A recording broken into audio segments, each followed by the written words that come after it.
In the picturesque town of Maple Ridge, the Wallace family was once the epitome of perfection, wealthy, respected, and seemingly unbreakable. Robert Wallace, a successful businessman, had built his empire from the ground up. His wife, Carol, was the heart of their home, and their children, Emily and Jake, were the perfect representations of youth and promise. However, behind their pristine image, something much darker was simmering, and a deadly secret was about to unravel. At the tender age of 18, Emily, the eldest daughter, was a quiet and intelligent young woman who had always lived in the shadow of her mother's expectations. But when tragedy struck and Carol passed away, the family dynamic shifted. Robert, devastated by the loss of his wife, found solace in Sarah, Carol's longtime best friend. Sarah was everything Emily wasn't: charming, confident, and graceful. As the relationship between her father and Sarah grew stronger, Emily found herself trapped in a world of jealousy, resentment, and an unhealthy obsession. Unable to bear the thought of Sarah becoming her stepmother and replacing her late mother, Emily's feelings of abandonment and betrayal festered into something much darker. In the silence of her room, a twisted plan began to form in her mind. A plan to rid herself of Sarah and her father, making sure that the woman she once admired would never stand in her way again. What follows is a chilling tale of manipulation, betrayal, and murder as Emily takes matters into her own hands. No one suspected that the sweet, grieving daughter could be capable of such a horrifying act. But the walls of the Wallace home were about to be stained with blood. The world would never know that the true danger lurked in plain sight. Robert Wallace was a man who had everything most people could dream of: a thriving business, a beautiful family, and a life that seemed destined for happiness. He was in his early 40s when he married Carol, his high school sweetheart, and together they built an enviable life in the quiet town of Maple Ridge.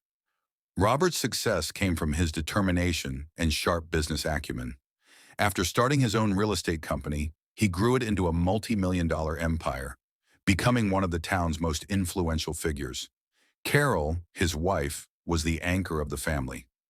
She was well loved by everyone who knew her, kind, nurturing, and always willing to lend a helping hand. She was the glue that held the Wallace family together, balancing the demanding nature of Robert's business with her care for their two children, Emily and Jake. Robert trusted Carol implicitly, often confiding in her about the pressures of his work and his dreams for their family's future. Their home, perched on a hill with sweeping views of the valley, was a symbol of their success. Inside, it was filled with love, laughter, and the occasional chaos of raising two children. Emily, the eldest, was a studious young woman, quiet but with a sharp mind. Jake, a 14-year-old boy, was more playful and adventurous, always seeking out new experiences. Together, they represented the perfect American family, and to outsiders, the Wallaces were untouchable. But their happiness was shattered when Carol was diagnosed with a terminal illness. The rapid progression of her condition hit the family hard, especially Robert. The strong, loving woman he had spent his life with was fading away, and with each passing day, he struggled more to cope. As Carol's health deteriorated, Robert found himself growing more distant, lost in his grief and overwhelmed by the demands of caring for his wife while maintaining his business. Enter Sarah, Carol's best friend, a woman in her late 30s who had been a fixture in the Wallace household for years. Sarah was a striking figure, confident and charismatic, and she had always had a special bond with Robert. The two were close, often spending time together when Carol needed rest.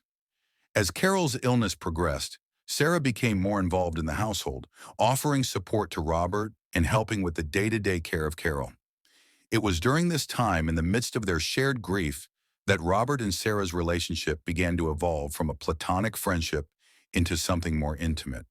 Carol, weakened by her illness, grew increasingly suspicious but never confronted the growing closeness between her husband and best friend. Just months before Carol's death, Robert and Sarah's bond had become undeniable. After Carol's passing, Robert was left to pick up the pieces of his life, grieving the woman he had once shared everything with. But his sadness soon turned into an obsession with Sarah, who had stepped in to comfort him. Emily watched as Sarah moved from being a family friend to becoming a fixture in her father's life, and she was devastated to see her mother's memory slowly erased by the woman who had taken her place. The last few months of Robert's life were spent in the company of Sarah, who was eager to become not just a confidant, but his partner. Little did Robert know, this growing relationship would ultimately lead to his tragic and untimely death. He never saw it coming, never suspected that the woman he had leaned on so heavily would be part of the deadly plan that his own daughter was plotting. In the end, Robert Wallace was a man who had worked tirelessly to build a legacy but was unaware that his family's perfect facade was beginning to crumble, revealing the darkest of secrets. His life, once filled with love and success, would come to a tragic end, an end orchestrated by the very daughter he had trusted the most. Emily Wallace was the picture of a quiet, reserved teenage girl, but beneath her seemingly calm exterior simmered a mind full of complex emotions and hidden desires. At 18 years old, Emily had always been the good girl, focused on her studies, polite, and content with her role as the eldest daughter in the Wallace family. She was well-liked in the community, soft-spoken, intelligent, and seemingly content with her place in the world. Emily had always been the dutiful daughter, the one who excelled in school and who could always be counted on to keep the peace at home. Growing up, Emily had been very close to her mother, Carol. They shared a special bond, with Carol often serving as both a mother and a best friend to her daughter. Emily looked up to her mother and always sought to live up to her expectations. Carol was her guiding light, the woman who made Emily feel safe and secure in their seemingly perfect world. As a teenager, Emily had always felt that she was under her mother's watchful eye, and she did everything she could to make her proud. Carol was her role model, the one who shaped her sense of identity and self-worth. However, Emily's world shattered when Carol was diagnosed with cancer. As her mother's health deteriorated, Emily found herself struggling to cope. The home that once felt warm and loving began to feel cold and unfamiliar. Her mother's illness strained the family, and Emily's father, Robert, seemed to retreat into himself, becoming consumed by grief. He became distant, withdrawn, and increasingly reliant on Sarah, Carol's best friend, for emotional support. Sarah had always been a charming and charismatic woman, one who effortlessly attracted the attention of everyone around her. She had been a family friend for years, someone Emily had always admired. Sarah had a confidence that Emily lacked, a certain elegance and grace that seemed to draw people in. As Carol's illness worsened, Sarah became more involved in the Wallace household. She was always there to help with Carol's care, offering her assistance to Robert during his darkest days. To Emily, Sarah was the ideal woman, everything she wasn't. But as time passed, Emily started noticing something unsettling. Sarah was becoming more than just a friend to her father. She was becoming his confidant, and Emily suspected much more.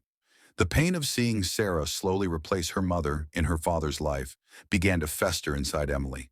She felt abandoned, neglected, and, most dangerously, replaced. Sarah's presence in their home seemed to erode the memory of Carol, and Emily's resentment toward her grew. She had always been close to her mother, and now, in the wake of Carol's death, she felt like a stranger in her own family. Robert's sudden attention towards Sarah, who now seemed to be playing the role of both his confidant and lover, triggered an overwhelming sense of jealousy and fear. Emily was no longer the center of her father's world. Sarah was. Emily's psychological state began to deteriorate. Her love for her father became obsessive, and the thought of Sarah stepping into the role of her stepmother was more than she could bear. She resented the idea of another woman, especially Sarah, replacing her mother, and the mere thought of Sarah becoming part of her family filled her with hatred.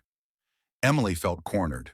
She had always done what was expected of her, lived the life others wanted her to, but now she realized that she wanted more. She wanted her father's love and affection to herself. In her isolation and confusion, Emily's emotions became increasingly irrational. Her need for control and her obsessive desire to preserve the memory of her mother at all costs led her down a dangerous path. Emily became consumed by the idea that Sarah was not only taking over her family, but was also plotting to replace her mother entirely. She started to view Sarah as the enemy, someone who had invaded her life and was now threatening to change everything she knew. But worse still, Emily felt that her own place in her father's life was at risk. Emily's plan began to form slowly in the quiet moments when she was alone. She told herself that if Sarah was out of the picture, her father would have no choice but to turn to her for comfort. She would be his sole caregiver, his only source of support, and he would need her more than ever. Emily was no longer the daughter she had once been. She was determined to rewrite her life, to make it the way she believed it should have been all along. By the time her plan was set into motion, Emily's obsession had taken full control. Her quiet demeanor masked the calculation beneath, and no one suspected that the seemingly sweet, grieving daughter had the capacity for the twisted plan she was about to carry out. Emily had convinced herself that Sarah's presence in her life was a threat to her very identity, and that by eliminating her, she could finally reclaim the place she felt was rightfully hers. It was a crisp autumn evening when Emily's deadly plan came to fruition. The Wallace family home, a beautiful estate tucked away in the quiet town of Maple Ridge, had always been a symbol of success and happiness. But on this particular night, it would become the scene of an unimaginable tragedy. For months, Emily had been plotting the murder of her father, Robert, and his new girlfriend, Sarah. The resentment she had been harboring towards Sarah, her jealousy over the growing closeness between her father and the woman who was slowly becoming a fixture in their home, had reached its boiling point. Emily could no longer bear the thought of Sarah replacing her mother or taking her place in her father's life. She also feared that once Sarah became her stepmother, her relationship with her father would be forever changed, leaving her isolated. She had meticulously planned the crime, studying the routines of both her father and Sarah. On this particular evening, she knew Robert would be hosting a business dinner at the house. It was an opportunity she could not afford to miss. Emily had been waiting for just the right moment, and when her father and Sarah were in the dining room, engrossed in conversation, she acted. The house was unusually quiet as she crept into the kitchen. There she had prepared a meal for the evening, but it was laced with a powerful poison, one that would be virtually undetectable, acting quickly but silently. The poison was meant to incapacitate both Robert and Sarah without any signs of struggle or pain. Emily knew that if she could render them unconscious, she would have the chance to kill them both before anyone could intervene. As the dinner progressed, Emily kept a watchful eye on her victims. She had already set the stage for her escape.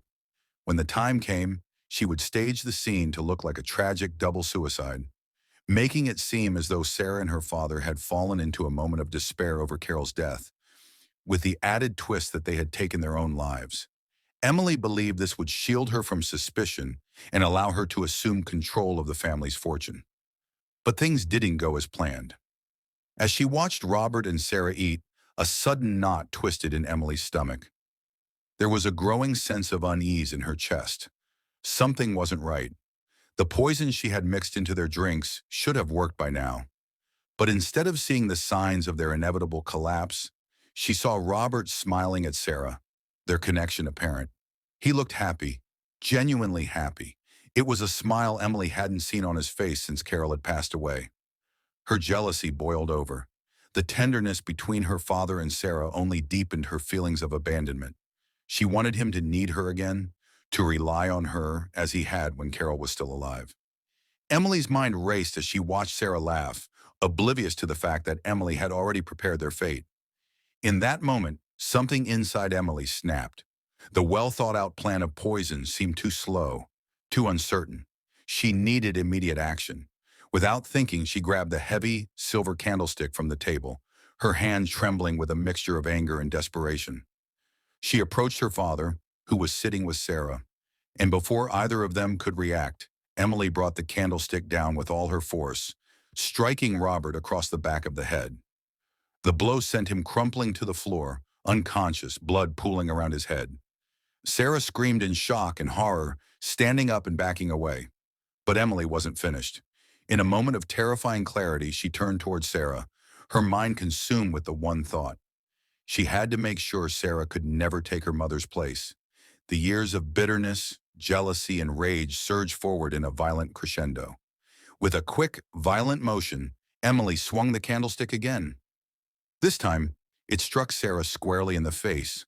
Sarah stumbled back, her screams cut short by the crushing force of the blow. Emily didn't stop. She continued to hit Sarah again and again, each strike fueled by a twisted sense of justice and entitlement.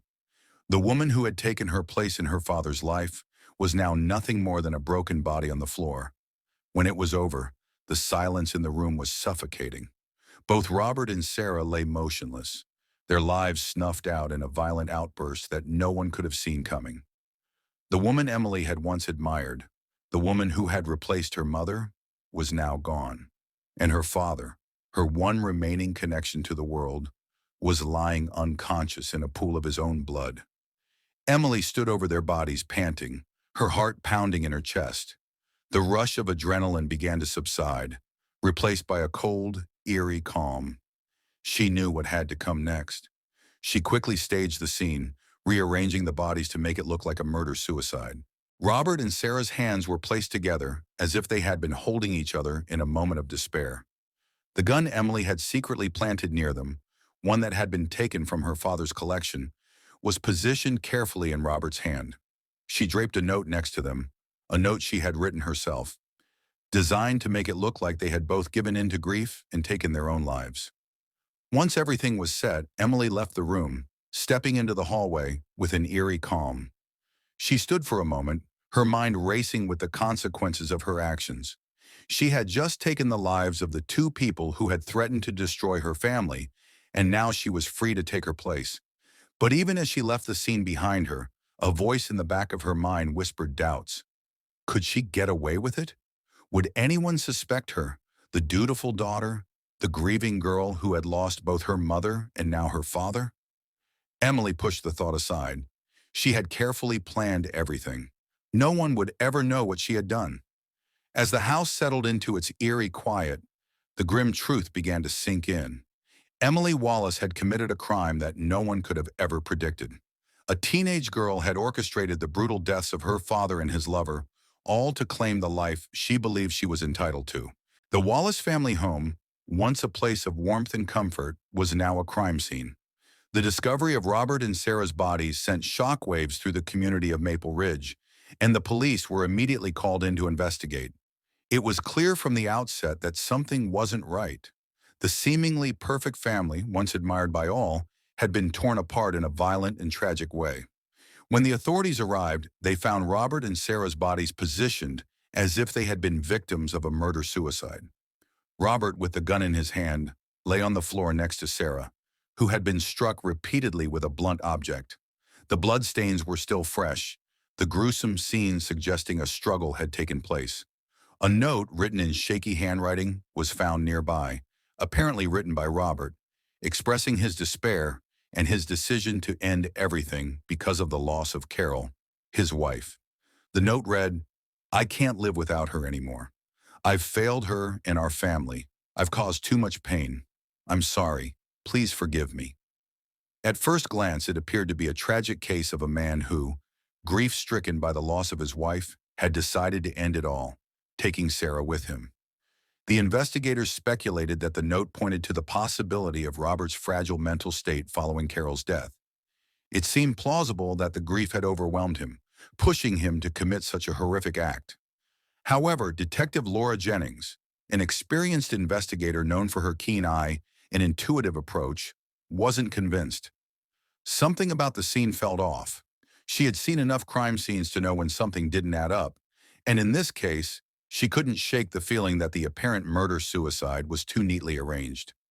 First, there was the placement of the gun. Robert's hand was carefully positioned around it, but it was too clean, too perfect. It was almost as if someone had placed the weapon in his hand after he was dead. No sign of a struggle had been found around the gun, which raised questions about whether Robert had really been the one to fire it or whether it had been staged. Second, there was Sarah's body. The multiple blows to her head didn't align with the supposed mental state of Robert. A man overwhelmed by grief would not have the cold, calculated focus to carry out such a brutal assault. And the fact that Sarah's body had been positioned carefully suggested an intentional, planned murder, not the frantic chaos of a man lost in despair. Finally, there was the matter of the note. It seemed too convenient, too perfect in its wording. The emotional apology, the hint of desperation, It all seemed like an attempt to justify the murders. But the wording was strikingly similar to some of the phrases Emily had used in the past, when she had discussed her feelings toward Sarah. Laura's instinct told her that the note was a fabricated piece of evidence meant to mislead them. Laura decided to dig deeper into the lives of those closest to Robert Wallace. She began by questioning Emily, who had been the one to discover the bodies. Emily, still visibly shaken by the loss of both her mother and now her father, was devastated by the tragedy. She appeared distraught, her tears genuine as she described finding the scene. But Laura wasn't fooled by Emily's sobbing demeanor. Emily was intelligent, and she had the ability to hide her emotions well, which could indicate that her grief was more calculated than it appeared. Laura had to tread carefully, knowing that Emily, as the grieving daughter, was not likely to be the first suspect. In the days following the discovery of the bodies, the investigation turned its focus to the relationship dynamics within the Wallace family. The deeper Laura dug, the more discrepancies began to surface. Emily's emotions towards Sarah had been complex, to say the least. The police uncovered records of heated arguments between the two women, and neighbors recalled Emily's increasingly cold behavior towards Sarah after Carol's death. In contrast, the relationship between Robert and Sarah was not without its own set of troubling issues. Though Robert and Sarah had grown closer during Carol's illness, there were whispers of tension between them, tension that no one outside the family truly understood. Sarah's role as a confidant and caregiver had turned into something more, something Emily resented deeply. Further investigation revealed that Emily had been acting strangely in the weeks leading up to the murder. She had spent a lot of time alone in her room, making odd requests for certain household items, and had even begun to access Robert's private affairs, something that had never been her habit before. It seemed as though she was preparing for something, though at the time no one knew what. The police also discovered that Emily had access to the family's firearms, including the gun that had been found in her father's hand. This raised more questions about the gun's presence at the crime scene. Why would Robert have used the gun when the weapon didn't match the physical trauma Sarah had sustained? And why had the gun been placed so carefully in Robert's hand? The breakthrough came when forensic analysis revealed traces of the same poison Emily had used in her plan to incapacitate Robert and Sarah. She had spiked their dinner earlier in the evening, but the poison hadn't worked as expected. Emily's attempt to put her father and Sarah into a deep sleep had failed, causing her to resort to the candlestick attack instead. The autopsy reports confirmed that both Robert and Sarah had been poisoned before they were bludgeoned, but the poison's effect had been mild, barely noticeable, making it clear that Emily had intended to kill them slowly at first before resorting to violence. With the evidence mounting against her, Emily's demeanor began to change when she realized the investigation was getting closer to the truth. She grew more defensive and combative during questioning, and her earlier tears turned to frustration. Her facade was starting to crack. Eventually, Emily's confession came not through words but through her actions. As the detectives continued to apply pressure, Emily's behavior grew more erratic, and she eventually admitted to having planned the murders. Her initial guilt was replaced by a chilling sense of justification. She told Laura that she had acted out of a deep need for control, driven by jealousy and fear of losing her father to Sarah. In her mind, killing them was the only way to reclaim what she believed was rightfully hers, her father's love and the life she felt entitled to. But the real shock came when Emily revealed the final, most chilling part of her plan. She had expected to be the one to inherit the family's wealth and business. After Sarah's death, Emily intended to step into her father's place, keeping the family legacy alive, while everyone around her remained oblivious to the twisted motivations that had driven her to murder. The investigation ended with Emily's arrest. The once quiet, reserved young woman had orchestrated the deaths of her own father and Sarah in a brutal, calculated attempt to take control of her family's fortune. What had started as a case of seemingly tragic circumstances turned into one of the most shocking and heartbreaking murders Maple Ridge had ever seen. The trial of Emily Wallace was unlike any other that had come before it in Maple Ridge. It was the kind of case that gripped the community, igniting debates over family, betrayal, and the darkness lurking behind closed doors. The courtroom was packed with spectators, all eager to witness the unraveling of a mystery that had stunned the quiet town. What had begun as a tragedy, the brutal deaths of Robert Wallace and Sarah Green, had quickly turned into a twisted tale of greed, jealousy, and cold-blooded murder. Emily stood in the defendant's box, her once innocent face now hardened by the weight of the charges against her. She had entered the courtroom with a mixture of defiance and resignation, knowing that her fate was all but sealed. The evidence was overwhelming. The poison, the blood stains, the staged murder-suicide scene. Emily had confessed to the crime, though she tried to present her actions as justified, a desperate response to the emotional turmoil she had endured. The prosecutor, Amanda Harris, opened the case with a gripping summary of the facts. She painted a picture of a young woman who, after losing her mother, had grown increasingly obsessed with maintaining the family's wealth and status. The prosecution argued that Emily had not only killed her father and his girlfriend out of jealousy and resentment, but had gone to great lengths to stage the scene in a way that would make her appear as a grieving daughter, a child who had lost both parents. We've all heard the story of a child's love for a parent, and in Emily's case, it was no different. Amanda began, her voice steady as she addressed the jury. But what you need to understand is that Emily's love was twisted. It wasn't about grief. It wasn't about mourning her father's loss. It was about control. It was about entitlement. She wanted her father's life. She wanted everything that came with it, and she was willing to kill to get it. Amanda then proceeded to lay out the evidence. Emily's access to the family's firearms, the traces of poison found in Robert and Sarah's bodies, the carefully staged murder-suicide scene, and the chilling confession Emily had made once the police had closed in. But perhaps most damning were the forensic details. The poison was found to be in trace amounts in both Robert and Sarah's bloodstreams, indicating that Emily had poisoned them both before resorting to the brutal attack with the candlestick. Emily had every opportunity to stop. She had every chance to reconsider her plan, Amanda continued. But she didn't. She pushed forward, her rage overpowering any sense of morality. She took the lives of two people to secure her own future, to take what she believed was hers by birthright. As Amanda spoke, Emily sat silently, her eyes fixed on the floor. She didn't attempt to hide her emotions. There was no more pretending. The defense attorney, Mark Donovan, stood up next, trying to redirect the jury's attention. "Ladies and gentlemen of the jury," Mark began, his tone soft but forceful, "what we are witnessing here is a tragedy, but it is a tragedy born of deep psychological trauma. Emily Wallace is a victim, just as much a victim as her father and Sarah were. She lost her mother at a young age. She lost her father to grief, and she was subjected to the emotional toll of watching her family unravel before her eyes." He paused, looking around the courtroom, as if gauging the jury's reaction before continuing.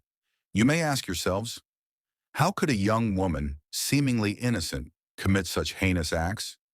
The answer is not so simple. The pressures Emily faced, the emotional instability, the loss of parental figures, and the constant tension at home, had an effect on her mental state. What she did was not premeditated murder in the cold, calculating way that the prosecution would have you believe. It was the tragic outcome of years of unresolved trauma. Mark spent the next hour attempting to humanize Emily, painting her as a lost, confused young woman who had snapped under the weight of emotional pain. He called upon expert witnesses to testify that Emily had suffered from severe emotional instability, exacerbated by the loss of her mother and her strained relationship with her father. The defense argued that Emily had been overwhelmed by feelings of abandonment, which had clouded her judgment and led her to lash out in a fit of desperation. But despite his best efforts, Mark struggled to convince the jury. They had already seen through the facade. Emily's own confession, the cold details of her actions, and the mounting evidence all painted a much darker picture. It wasn't just grief or trauma that had driven Emily to kill. It was a calculated, premeditated decision to take what she believed was rightfully hers. She had executed the murders with precision and had gone to great lengths to stage the scene in a way that would make her appear as the grieving daughter. The key moment came when Emily herself was called to the stand. Her appearance was different from what most had expected. Gone were the sobbing, devastated emotions from the first days of the investigation. Instead, she was calm, composed, almost eerily so. She sat in the witness box, hands clasped in front of her, as if she had come to terms with what she had done. When asked about the murders, she did not deny them, nor did she show the slightest remorse. "I didn't want to do it," Emily began, her voice surprisingly steady. "But Sarah was taking him from me. She was going to replace my mother, and I couldn't let that happen. She didn't deserve him. She didn't understand him the way I did. And I couldn't bear the thought of losing everything I had left." She went on to describe in chilling detail how she had poisoned their dinner and how the plan had gone awry. She explained the overwhelming sense of powerlessness she had felt in the months leading up to the murders, and how, in the end, she had simply lost control. "Do you feel guilty for what you did?" the prosecutor asked, her voice sharp. Emily paused, her eyes flickering briefly with something unreadable before she responded, "I don't know. I don't feel sorry for what I did, but I know what I did was wrong. I just wanted him to love me again. I wanted us to be a family, but I couldn't get that, so I took matters into my own hands." The courtroom was silent after Emily's testimony. The jury had seen the coldness in her eyes and heard the chilling lack of remorse in her voice. The picture of a confused, emotionally damaged teenager had crumbled, revealing the truth beneath. Emily had killed with deliberate intent, driven by an overwhelming sense of entitlement and jealousy. In the days that followed, the jury deliberated. The evidence was clear, and the confession had sealed Emily's fate. She had shown no genuine remorse, and her actions were premeditated. The jury returned with a verdict of guilty of 2 counts of first-degree murder. The judge, despite the young age of the defendant, handed down a sentence that reflected the severity of Emily's crime: life in prison without the possibility of parole. The verdict was a blow to the community, a reminder that darkness can sometimes lurk behind even the most seemingly perfect facades. Maple Ridge would never be the same, and neither would Emily Wallace. The conviction of Emily Wallace marked the end of a tragic chapter in the history of Maple Ridge. What had once been a community that admired the Wallace family's apparent stability was now left in the aftermath of a devastating revelation. A daughter's jealousy, her quest for control, and her dark plan to secure the life she believed she was entitled to had led to the brutal murders of her own father and his girlfriend.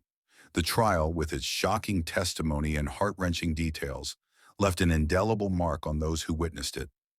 Emily, once seen as a grieving daughter who had lost both parents, was revealed as a cold, calculating individual who had been willing to sacrifice the very people who loved her to get what she wanted. Her words, spoken with eerie calmness on the stand, haunted those who had heard them. "I just wanted him to love me again," she had said.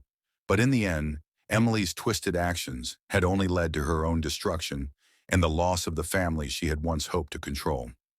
As for Maple Ridge, the community struggled to reconcile the image of the young woman they once thought they knew with the truth that had been exposed in the courtroom. Emily's sentence of life in prison without the possibility of parole was a harsh reminder that the thirst for power, when unchecked, can destroy everything in its path.